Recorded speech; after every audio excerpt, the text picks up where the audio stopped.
Welcome, in this video we will see TCP idle scan in Metasploit. Idle scanning is more complex than any of the techniques discovered so far. You don't need to be a TCP or IP expert to understand it. It can be put together from these basic facts. First, one way to determine whether a TCP port is open to send SYN, that is session establishment packet, to the port. The target machine will respond with SYN or ACK packet if the port is open, and RST, that is reset, if the port is closed. This is on the basis of previously discussed SYN scan. Second, a machine that receives an unsolicited SYN or ACK packet will respond with the RST. An unsolicited RST will be ignored.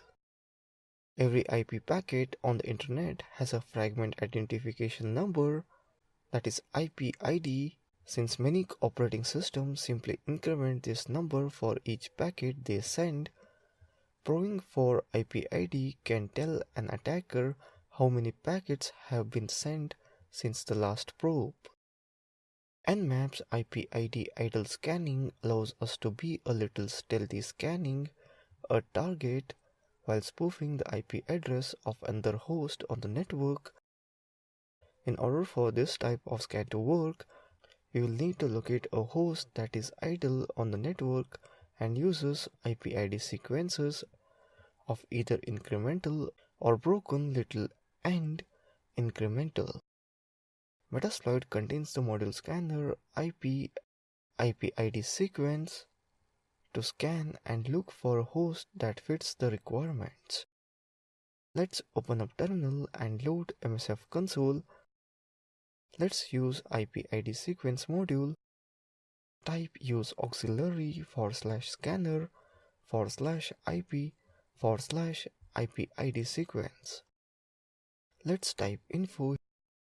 Here you can see that basic command information, interface, the name of the interface, our host, S, the target address range or CIDR identifier, our port S, the target port, snap ln 65535 as the target port, threads, number of concurrent threads, timeout, the reply read timeout in milliseconds, that is 500. Type set our host 192.168.1.024. Type set threads 50. Let's run the module. Here you can see that IP ID sequence randomized. Judging by the result of our scan, we have a number of potential zombies we can use to perform idle scanning. So that's it in this video on TCP idle scan in Metasploit. Thank you for watching this video.